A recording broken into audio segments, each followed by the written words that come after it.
Hi everyone, good morning and welcome to JKSSB online tutorial. मैं हूं सतीश और finally आज से हम लोग स्टार्ट करने वाले हैं हमारी डेली करंट अफेयर की क्लासेस। ऑलराइट, स्टार्ट करने से पहले आप सबको बता दूं कि जितने भी अभी लास्ट मंथ निकले हैं, जैसे जनवरी, फरवरी, मार्च, अप्रैल, मई, जून, राइट, तो ये सारे मंथ्स का मंथली बेसिस का जो करंट अफेयर पीडीएफ है वो फ्री ऑफ कॉस्ट हमारी ऐप पे अपलोड कर दिया गया है। ठीक है, तो जितने भी बच्चे जिन्होंने हमारी ऐप को इंस्टॉल करा हुआ है वो तो डाउनलोड कर सकते हैं, बट जिन्होंने अभी तक हमारी ऐप को इंस्टॉल नहीं करा तो अभी इंस्टॉल करें JKSSB online tutorial app from play store. इस ऐप का लिंक इस वीडियो की डिस्क्रिप्शन में भी मिल जाएगा। और अब हमारी इस ऐप में आपको free current affair monthly PDF plus free study material, ये देख रहे हो आप लोग यहाँ पे, free study material, free test series, ये लिखा हुआ फ्री टेस्ट, ये सारी चीजें अब आपको एक ही जगह पे मिलने वाली है। तो जितने भी कैंडिडेट जिन्होंने अभी तक ऐप को इंस्टॉल नहीं करा,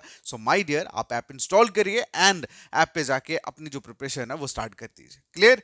तो आज फाइनली हम लोग जो करंट अफेयर क्लासेस है जो हमने बंद करी थी, अब हम कंटिन्यू करेंगे। आपके आने वाले सभी एग्जाम्स को ये करंट जो है वो कवर अप करेगा।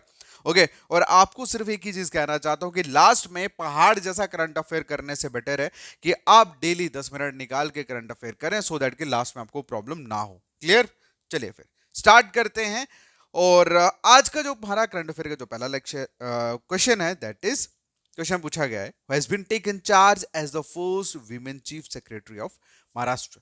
महाराष्ट्र के पहली विमेन, मतलब कौन सी ऐसी पहली महिला है, फर्स्ट वुमेन। इस क्वेश्चन का मेन जो मोस्ट इंपॉर्टेंस जो रखता है इस क्वेश्चन का, वो यही है, फर्स्ट विमेन। ठीक है, तो मतलब कहने का कि महाराष्ट्र में फर्स्ट चीफ सेक्रेटरी के तौर पे किस विमेन ने चार्ज जो है वो लिया है। फर्स्ट विमेन चीफ सेक्रेटरी जो है वो कौन बने महाराष्ट्र की, जिन्होंने चार्ज लिया है एज अ चीफ सेक्रेटरी, कौन है? तो इनका जो आंसर है दैट इज सुजाता सोनिक। क्या आंसर है इनका? सुजाता सोनिक। ठीक है, ये बेसिकली पर्सन है, इमेज आप देख रहे हो, ये सीनियर आईएएस ऑफिसर है और इन्होंने, ये पहली महिला जो है वो बनी है जिन्होंने चार्ज लिया है चीफ सेक्रेटरी का महाराष्ट्र में। ठीक है, क्लियर? चलिए, ये बेसिकली 1987 बैच का आईएएस ऑफिसर है मैन। क्लियर? अगला जो क्वेश्चन है पूछा गया है कि बताइए, who took over as the 30th army chief, मतलब 30th आर्मी चीफ मतलब कौन चुने गए हैं। ठीक है, तो इसका जो आंसर है दैट इज उपेंद्र द्विवेदी। ठीक है, तो जनरल उपेंद्र द्विवेदी जो है, इन्होंने अभी चार्ज जो है वो लिया है किसका? 30th army chief.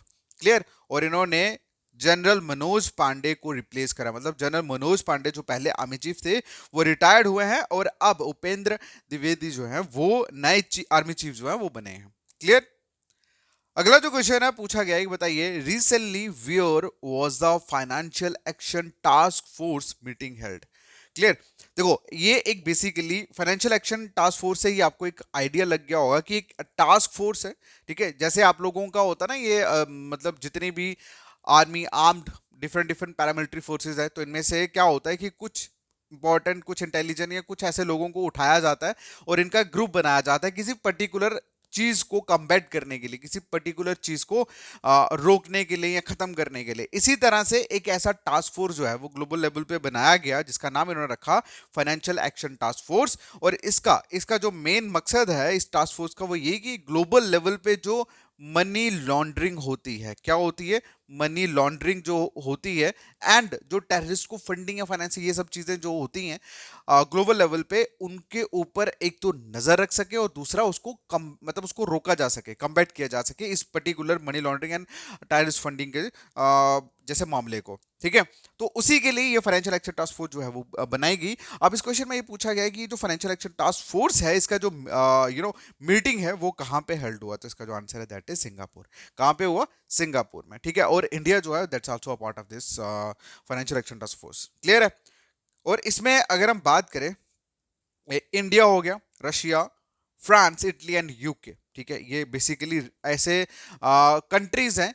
क्लियर, जिन्होंने मिलके ये टास्क फोर्स जो है बनाई है, और इसका बनाने का जो उनका मेन मकसद ये था वो ये कि जितनी भी ग्रे लिस्टेड कंट्रीज हैं, ठीक है, जिनके ऊपर वो होता है ना कि ठप्पा लगाते हैं, जैसे कुछ बहुत क्रिमिनल्स होते हैं तो उनके ऊपर मोस्ट वांटेड का ठप्पा लग जाता है एज अ वर्ल्ड लेवल पे। इसी तरह से कुछ ऐसी कंट्रीज है जिनका काम ही यही है कि गलत तरीके की चीजों को डिफरेंट डिफरेंट कंट्रीज में उनको बनाना, और मतलब डिफरेंट डिफरेंट कंट्रीज में कुछ ना कुछ गलत करते रहना, तो उनको वो सारी कंट्रीज ग्रे लिस्ट में ऐड करी गई है। तो उन ग्रे लिस्ट कंट्रीज को फॉलोअप के लिए ये basically financial action task force जो है वो क्रिएट करी गई है। क्लियर है? चलिए नेक्स्ट जो क्वेश्चन है पूछा गया है, बताइए which state government recently launch the मुख्यमंत्री माझी लड़की बहन स्कीम। ठीक है, ये माझी लड़की बहन स्कीम जो है रिसेंटली किस स्टेट गवर्नमेंट ने लॉन्च करी है, तो इसका जो आंसर है दैट इज महाराष्ट्र। ठीक है, महाराष्ट्र ने ये माझी लड़की बहन स्कीम 2024 मतलब 2024 में लॉन्च करी है। अच्छा, इस स्कीम का जो मेन मकसद है वो ये कि जितने भी गर्ल्स हैं उनको फ्री एजुकेशन प्रोवाइड करना। क्या करना? फ्री एजुकेशन प्रोवाइड करना, और उनको थोड़ा सा फाइनेंशियली सपोर्ट करना। ठीक है, जो गर्ल्स अनएम्प्लॉयड है उनको सपोर्ट करना। क्यों, कैसे? सुनो, जितनी भी विमेन है जो एलिजिबल है 21 से लेकर 60 साल की उम्र में है, वो सारी की सारी एलिजिबल है इस पर्टिकुलर मुख्यमंत्री माझी लड़की बहन स्कीम के लिए। क्योंकि इस स्कीम में फ्री एजुकेशन के साथ साथ जो लड़कियां 21 से 60 साल के बीच में हैं तो उनको 1500 मंथली जो है वो प्रोवाइड किया जाएगा स्कीम के अंदर। और अगर हम बात करें, ये बेसिकली वो फाइनेंशियल इंडिपेंडेंस और सेल्फ रिलायंस जैसी चीज़ों को बढ़ावा देने के लिए फॉर गर्ल्स तो ये स्कीम जो है वो लॉन्च करी है। और स्कीम के ऊपर अगर हम बात करें तो 46,000 करोड़ का बजट जो है वो लगाया गया।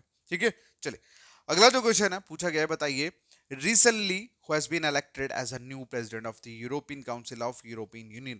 तो यूरोपियन यूनियन के यूरोपियन काउंसिल के जो नए प्रेसिडेंट है वो कौन इलेक्ट हुए हैं, क्वेश्चन में ये पूछा है। तो इसका जो आंसर है दैट इज एंटीनो कोस्टा। ठीक है, एंटीनो कोस्टा जो कि पहले पुर्तगाल के प्राइम मिनिस्टर थे, अब ये प्रेसिडेंट जो है वो इलेक्ट हुए हैं यूरोपियन काउंसिल के। ठीक है, और इनसे पहले अगर हम बात करें, इनसे पहले कौन था? इनसे पहले थे चार्ल्स माइकल। ठीक है, चार्ल्स माइकल प्रेसिडेंट थे, बट अब चार्ल्स माइकल को इन्होंने रिप्लेस करके अब ये बने हैं as a president of European council. और ये प्राइम मिनिस्टर जो है पुर्तगाल के वो भी रह चुके हैं। अगला जो क्वेश्चन है पूछा गया है कि नायमो चुस्लू ये एक रीजन है जहां पे एक फ्लड जो है वो देखने को मिला। अब क्वेश्चन ये पूछा गया है कि ये जो रीजन है, ये रीजन जो है ये किस स्टेट या यूटी में है। ठीक है, तो इसका जो आंसर है दैट इज लद्दाख। क्लियर? तो लद्दाख में बेसिकली ये एक जगह है न्योमा चुस्लू, और यहाँ पे एक फ्लड जो है वो देखने को मिला जिसमें जेसी और 4 जवान जो थे, मतलब वो उनका उनका डेथ हो गया। और इसी को चलते मतलब ये ईस्टर्न लद्दाख में पड़ता है, और सडन वाटर लेवल हाई होने से वहां पे ये बाढ़ जैसी सिचुएशन बनी। अब क्वेश्चन में बेसिकली यही पूछा गया था ये रीजन जो है ये किस स्टेट या यूटी में है, तो इसका जो आंसर है दैट इज लद्दाख। क्लियर? अगला जो क्वेश्चन है पूछा गया है, बताइए recently which country has become the first country in the world to prepare a checklist for its entire fauna. ठीक है, तो कौन सी ऐसी कंट्री, ठीक है, मतलब कौन सी ऐसी पहली कंट्री दुनिया की जिसने अपने पूरे फोना की, ठीक है, फोना मतलब जितने भी आपका ये जीव जंतु स्पीशीज वगैरह आती है, ये आप देख रहे हो ना, ये एनिमल्स वगैरह आते हैं, तो मतलब इनके पूरी की पूरी चेकलिस्ट है जो है वो किस कंट्री ने बनाई है, तो इसका जो आंसर है दैट इज इंडिया। तो इंडिया जो है वो पहली कंट्री बन गई है जिन्होंने कंप्रिहेंसिवली चेकलिस्ट जो है वो बनाई है अपने पूरे एंटायर फोना पॉपुलेशन की। ठीक है, जिसमें इन्होंने 1,04,561 स्पीशीज को लिखा है, एड ऑन करा है उसमें। क्लियर? और ये जो माइलस्टोन है इसको अनाउंस किसने करा है? इसको करा है यूनियन एनवायरमेंट मिनिस्टर जिनका नाम है भूपेंद्र यादव, कोलकाता में ये करा गया। क्लियर है? तो इंडिया जो है वो पहला देश जो है वो बना है जिसने अपनी पूरी की पूरी मतलब पूरी की पूरी चेकलिस्ट जो है वो बनाई अपनी फोना पॉपुलेशन की। क्लियर? अगला जो क्वेश्चन है, ये क्वेश्चन आप सबको आता है, well it's a most important and I know most of the people aware about it, and ये क्वेश्चन एग्जाम में पूछा भी जा सकता है क्योंकि ये प्राइड मूवमेंट है आप सबके लिए, हम सबके लिए।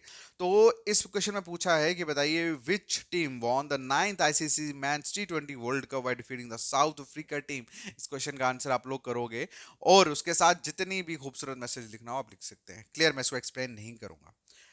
नेक्स्ट जो क्वेश्चन है पूछा गया है, बताइए who won the smart catch of the match award in the final of T20 world cup. ठीक है, देखो T20 वर्ल्ड कप जब लास्ट फाइनल हुआ, ठीक है, तो आप सभी को बताया कि वहां पे जो सिचुएशन है ना वो कम से कम आई थिंक 85% या 90% जो थी, जो प्रडिक्शन जो करते हैं वहां पे नीचे, वो साउथ अफ्रीका के मतलब फेवर में थी। इंडिया जो था वो सिर्फ 5 या 3% ही रह गया था, लेकिन एक कैच जो था वो पकड़ा गया वहां पे, बड़ा खूबसूरत कैच था वो, बेसिकली सिक्सर होना था, बट सूर्य कुमार यादव, जिसे स्काई भी बोला जाता है शॉर्ट में, उन्होंने एक कैच पकड़ा, और वो कैच बेसिकली टर्निंग पॉइंट था इस मैच का। कितने लोग मानते हैं इस चीज को? तो बेसिकली उसी कैच के लिए smart catch of the award जो है वो दिया गया किनको, सूर्य कुमार यादव को। क्लियर है? और जिसकी वजह से फाइनली फिर इंडिया जो था वो कम बैक करा और फाइनली जीत गए हम लोग। क्लियर? नेक्स्ट क्वेश्चन है, पूछा गया, बताइए, recently after Rohit Sharma and Virat Kohli which Indian player retired from T20 cricket? मतलब आप सभी को पता है, after winning the world cup and उसके बाद विराट, सबसे पहले विराट कोहली ने अनाउंसमेंट करा कि भैया अब this was my last T20 cricket world cup, नहीं सॉरी वर्ल्ड कप नहीं, this was my last match of T20 world cup, हाँ यही था। उसके बाद रोहित शर्मा ने रिटायरमेंट हासिल करी, हासिल नहीं मतलब उन्होंने बोला, अनाउंस करा, और उसके बाद एक और पर्सन थे जिनका नाम था रविंद्र जडेजा, और इन्होंने भी फाइनली अपना संन्यास जो है, रिटायरमेंट जो है वो ले लिया है। क्लियर है? So this was all about the about और 10 questions of current current affair lecture. और आप सभी कैंडिडेट्स जितने भी हैं, मैं आपसे सिर्फ इतना ही बोलूंगा कि सिर्फ सिर्फ और सिर्फ थिंक अबाउट योरसेल्फ। ओके, अपनी प्रिपरेशन आज से ही करना शुरू कर दो, थोड़ा थोड़ा करना शुरू कर दो, don't wait for any notification. Okay, खुद की जिम्मेदारी लो, बहुत बढ़िया होगा, ठीक है? और स्टार्ट करो, और ज्यादा चीजों के पीछे भागने की जरूरत नहीं है, ज्यादा चीजों को तलाश करने की जरूरत नहीं है, सब कुछ आपके अंदर है, बस भरोसा करने की जरूरत है, बहुत बढ़ोगे, ठीक है? And this is not a philosophy, this is a truth. Okay, जिनको फिलोसफी लगती है ना, वो क्या बोल सकता हूँ भाई, उन नजरिया उन्होंने, ज्यादा लोग नहीं देखे होंगे उन्होंने, या वैसा एक्सपीरियंस नहीं करा होगा। और बाकी all the best guys, thank you so much, ठीक है, बाय।